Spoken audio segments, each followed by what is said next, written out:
bertanya-tanya, mengapa pemerintah membiarkan para militer Cina masuk ke Indonesia? Karena tenaga kerja asing itu tadi ternyata mayoritas tentara merah, bukan buruh, tentara merah. Itu bukan rahasia lagi. Nah, kalau kita buka sejarah, Presiden Soekarno dulu memberikan statement, kenapa pengusaha Cina itu dibatasi pada masa Presiden Soekarno? Karena saya tidak ingin kalian jadi babu di rumah sendiri. Ini tanah air kita yang kita perjuangkan dengan darah. Kalian tuan sesungguhnya. Ini waktu Presiden Soekarno, sampai Presiden Soekarno mengeluarkan PP 10. Orang-orang Cina tidak boleh memiliki tanah, tidak boleh oleh Presiden Soekarno. Dan PP 10 itu yang masih bertahan seluruh Indonesia ini cuma Yogyakarta saja. Makanya di Jogja itu tidak ada satupun orang Cina yang beli tanah, tidak boleh, Pak. Jadi se-Indonesia ini yang mempertahankan PP 10 itu cuma Jogja. Makanya di Jogja itu tidak ada orang Cina beli tanah di sana, tidak boleh, ya kan? Karena apa? Karena Pak Karno menyatakan kalian tuan sesungguhnya. Nah sekarang yang kita lihat sekarang ini, pribumi jadi babu, Pak, jadi dongos. Ini bukan rahasia lagi, gitu. Bapak-bapak, ibu yang dimuliakan Allah. Bahkan dua pakar intelijen dunia, dua pakar strategi perang dunia, yaitu Peter Warren dan August Cole, melakukan riset dan akhirnya dibuat sebuah buku novel fiksi ilmiah. Jadi ini data konkret, Pak, bukan novel-novelan ini. Ini benar-benar ilmiah, gitu. Jadi diprediksi tahun 2030 akan terjadi bencana geopolitik di Indonesia. Oleh siapa? Yaitu konspirasi besar-besaran oleh invasi mafia Taipan dan komunis Cina. Akan terjadi bencana geopolitik. Itu diprediksi. Nah sekarang dua mantan Panglima TNI, yaitu Bapak Jenderal Purnawirawan Djoko Santoso, sudah meninggal beliau, dan Bapak Jenderal Purnawirawan Gatot Nurmantio, merespon hasil riset dua pakar intelijen dunia ini. Apa statement beliau? Bisa bencana geopolitik di Indonesia itu bisa lebih cepat daripada 2030. Bisa lebih cepat. Ini. Nah, tanda-tanda bencana geopolitik itu apa? Coba Bapak Ibu yang dimuliakan Allah. Yang pertama, proyek obor One Belt One Road. Ini jebakan hutang ala Cina. Trap gitu. Ini penjajahan gaya baru. Bahasanya enak didengar, Pak, investasi. Tapi itu sebenarnya penjajahan, gitu loh. Ya, itu penjajahan. Bahasanya cuma elegan, investasi, tapi penjajahan gaya baru itu. Ya kan? Jadi proyek One Belt One Road ini alat penjajahan baru Cina terhadap negeri-negeri termasuk Indonesia. Bahkan proyek One Belt One Road Cina ini diyakini banyak kalangan dapat memberikan kerugian bagi bangsa Indonesia. Bahkan One Belt One Road ini dianggap menjadi visi geoekonomi Cina paling ambisius dengan melibatkan 65 negara dan melingkupi 70% populasi dunia ini. Oleh karena itu kolonialisasi Cina melalui proyek One Belt One Road ini sudah berjalan. Ini, Pak. Jadi banyak pengamat-pengamat itu, peneliti-peneliti itu mengatakan ini sangat merugikan Indonesia dengan proyek jalur sutra baru Cina ini.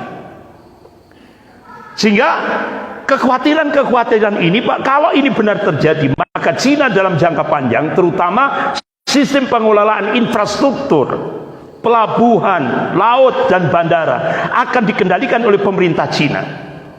Dengan begitu berarti skema kerjasama ekonomi yang dibangun dengan pemerintah Indonesia sejatinya merupakan entry point, pintu masuk bagi penguasaan Cina terhadap sektor pertahanan dan kemiliteran, yang pada perkembangannya akan menggerus kedaulatan wilayah nasional Indonesia, yang itulah disebut dengan bencana geopolitik.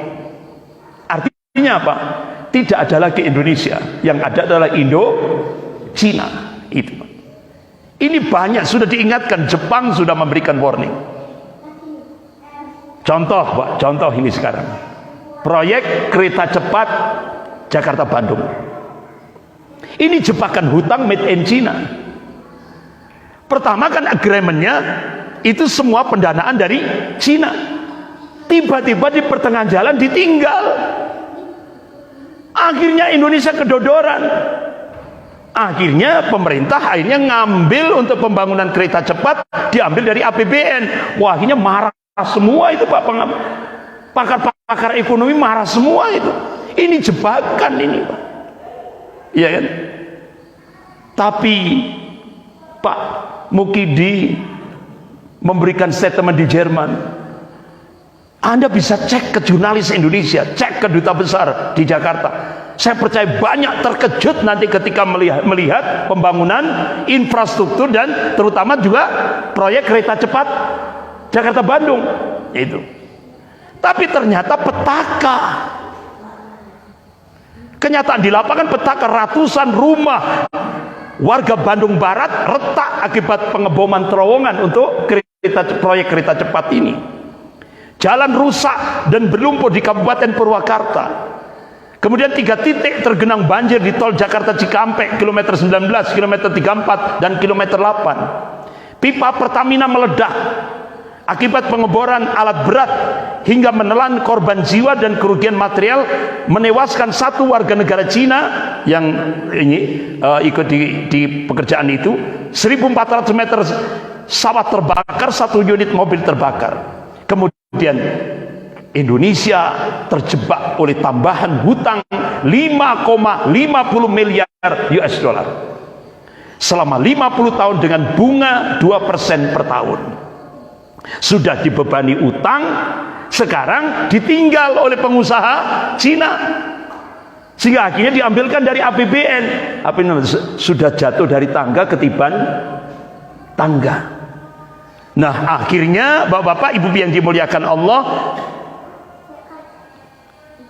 nah, muncullah apa yang terjadi.